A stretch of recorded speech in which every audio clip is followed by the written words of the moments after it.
problema, merong sagot na kay saya. Sa simpleng bagay may diskarte, laging handa, thinking everything. Kahit anong hamon, hindi uurong makista, tuloy-tuloy lang to. Dito sa vlog, sama ka na.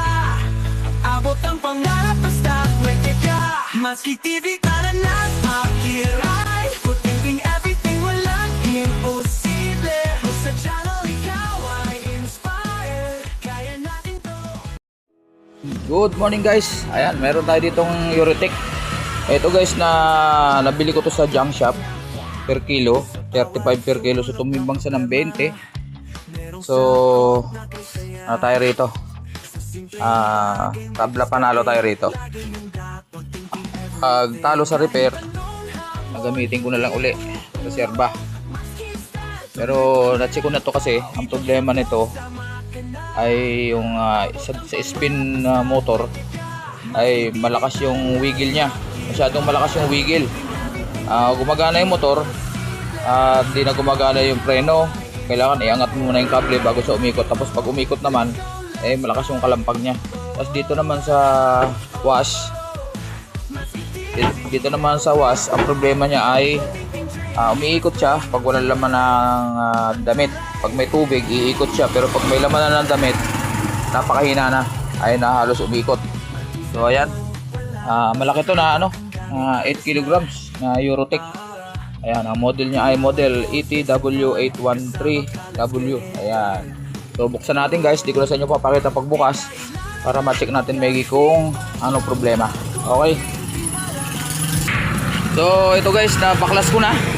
Nahirapan akong magtanggal nito, hindi ko matanggal dahil bilog na yung ulo nitong yung bolt sa yung bolt dito sa spin dryer, hindi na matanggal. So ang ginawa ko, at nakita ko kasi ito yung cover niya guys. Ito pala ang dahilan kung bakit siya makalampag. To bungi na yung cover niya sa baba. So meron akong reserbang mga lumang spin dry motor. Kinuha ko yung kabiyak. Ito nilagay ko dito. Hindi ko na sa inyo pinakita guys, basta tinornilyo ko na. Kasi pag ganyan, rivets kasi yan eh. So rivets yung nakakabit pag yung original pa. So ito, tornilyo na lang 6mm na bolt and nut. Yan, para at siyempre nilangisan ko muna taas tsaka baba para preventive na rin. Pero walang problema yung motor nya. Ito lang ang nangyari. Ang may-ari pala dati, ito fabricated na lang dahil napulok na yung pinakang tenga ng kabilang tenga ng housing sa baba. Ito linagay niya siguro ganito, parang linagyan niya ng ganito, ispatan niya rito para magamit, pero bumigay din. Ayan hindi maganda yung pagkaka-ispat, hilaw. So ayan, at kinalawang pinasok na siguro ng tubig din. So dito naman sa gearbox guys, so ayan na, ganyan na yan, ready na kakabit na lang natin. Hindi ko na matanggal talaga to, hindi kaya. Papalta ko sana tong pinakang brake plate nya, kaso hindi talaga matanggal to. Kailangan matanggal kasi yan eh, kasi hindi na. So ewan ko kung gagana yung preno nito ng maayos. Ayan ito dito naman sa gearbox, ito na ang siguradong sira niyan. Yung umiikot siya pero pag may laman na, ayaw na kasi hindi na gumagana yung kanyang yung kanyang gearbox.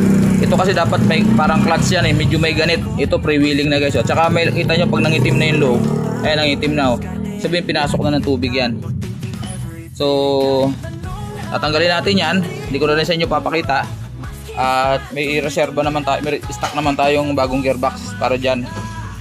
To. So babaklasin ko lang, standby lang. Ay so guys, ito natanggal ko na yan. So lilinisin lang natin to, tapos salpak natin yung bago. Hindi ko na rin siya ipapakita para mabilis tayo. Ayan, standby lang. Ayun, ikabit na natin guys yung kanyang gear case. Ayan. Ayan, brand new yan. Siyempre, yung luma nya. Ayan. Okay. So, sasalpak na natin to para ma-testing natin. Ito, ilulusot na lang natin to dito. Kasi hindi natin matanggal yung So, ayusin lang natin tong wire.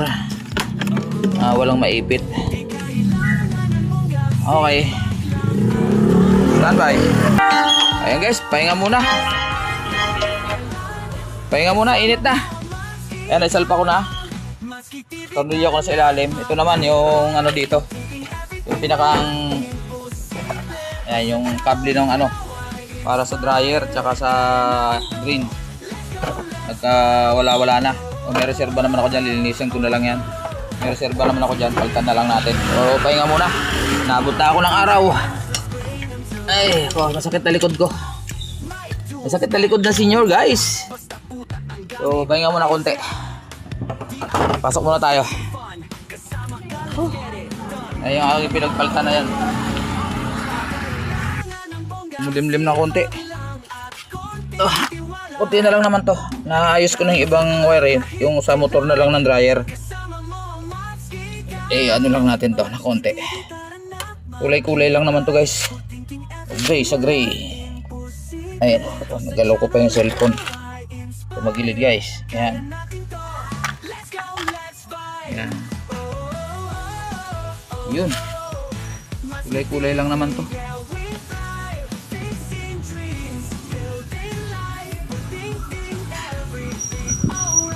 Buhol Matski. Sana yan.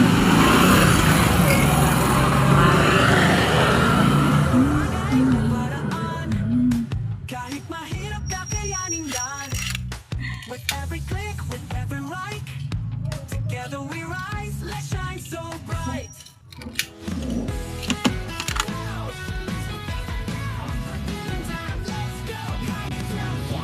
Yan.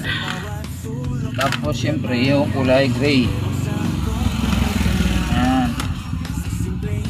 Ikot lang muna natin para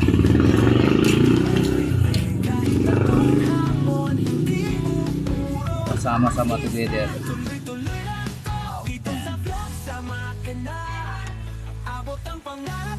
Yan. Tapos ito yan sa brown.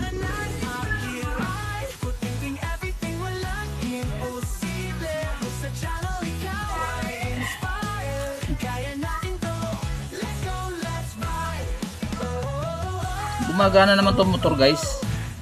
Bali nga lang nagka-problema yung cover nung likod, ilalim ng dryer, kaya bigyan nagpalit tayo. Kahit yung washing gumagana rin yung motor. Gearbox lang ang problema. Siyempre, pag anong mga sira, obligado bibiyakin natin yung washing machine. Yan, hindi pwedeng ito dito sa tanggal. Dito yan. Sama natin yung kulay, yung itim dito. Itim din kasi yung power nito. Ayan. Ayan. So lumalabas yung power na, yung kumo ng motor saka kumo ng dryer magkasama sa line 1. Ayan, so ayan, ganyan lang yan. Naikli yung ano, yung wire. Ito na dinugtungan. Ako lang naman ang gagawa niyan. Baka pag may bumili, bibenta natin. Pag wala, daling ko sa anak ko sa Pasay. Yun.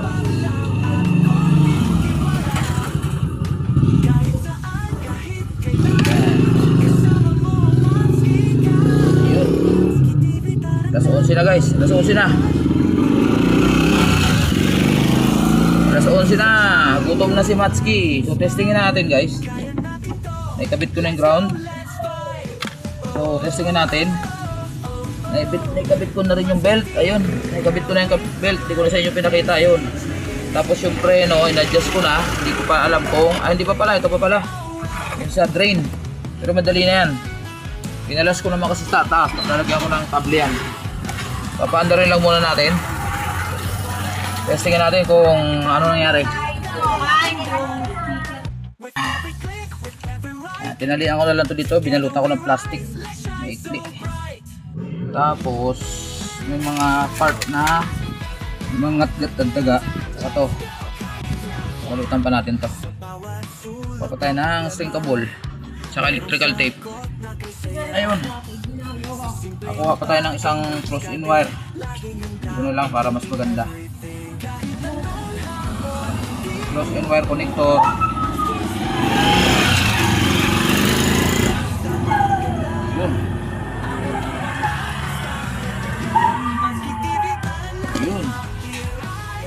Pero merong nakita ko ngat-ngat ng daga dito. Electrical tape na lang.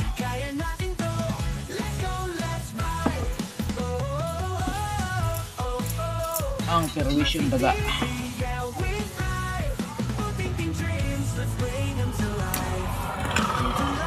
Yun. Siyempre, ibalot din natin to. Sama-samahin natin para masaya.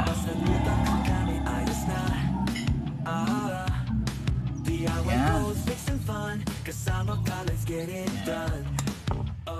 Sama na natin to. Sama na rin natin to. May tugtong. Ako lang naman gagawa nito rin. Yan. Ganyan. Plastic.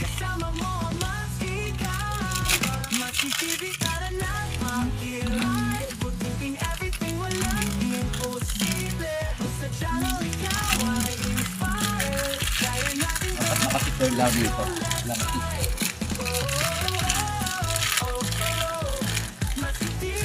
Yan. Tapos lock. Tapos plastic strap. Yun. Okay. Walang butas eh. Walang butas dito. Ganyan na lang natin yan. Yan. Tapos ito, taklob natin dito sa pataog. Yun. Okay na. Ngayon, siyempre, testingin natin kung okay na lahat. Paanda rin natin. Standby. Ayun. Testing. Saksak natin ang ating plug. Okay. Siyempre, nakabit ko na yung pulsator. Tingnan natin. Dito tayo. Ano muna? Dryer muna. Ayun, umikot agad. Ayun, umikot agad ang motor. Ayun, ang dryer. Bukan natin ano kung okay yung preno para malaman natin kung mag-a-adjust pa. Ayun, okay na, ito agad. Andar uli. Ayun. Okay. Preno. Ba't ba tumutunog? May laman sa loob. So, ayan, siyempre, maandar pa rin yan dahil naka-on.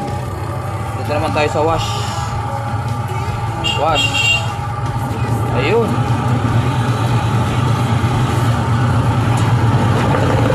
Ayan, malakas na siya. Bago nag-airbox eh.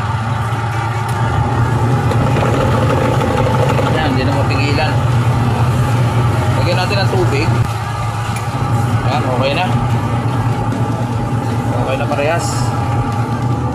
Ito, tumatakbo pa dahil naka-on pa. Ito tayo preno, bilis agad dito. Okay na, umiikot na ang ating washing. Ayan. Ayan ang ating washing. Nag-forward and reverse. At tinesting ko na kanina, wala rin tagas. Pero lagyan pa rin natin tubig bago natin sarahan. Para sure. Natin ang tubig. Baka mamaya, yung problema naman pag may tubig na. Okay. Ayan, kahit di ko nalagyan ng damit yan guys dahil malakas talaga, 3/4 na yung tubig. Pero kita nyo naman, alalaman nyo lang pag mahina hindi siya magaganyan, no? Ayan, no? Hindi gaya kanina na pag dinamihan ko tubig halos ayun na sumama yung tubig sa pag-ikot, saka mabagal lang yung pulsator. Ito malakas naman siya ngayon, no? Ayan, no? Ayan, okay. So lilinisin ko pa siya, siyempre yan. Tatakpan ko tapos lilinisin ko na konti.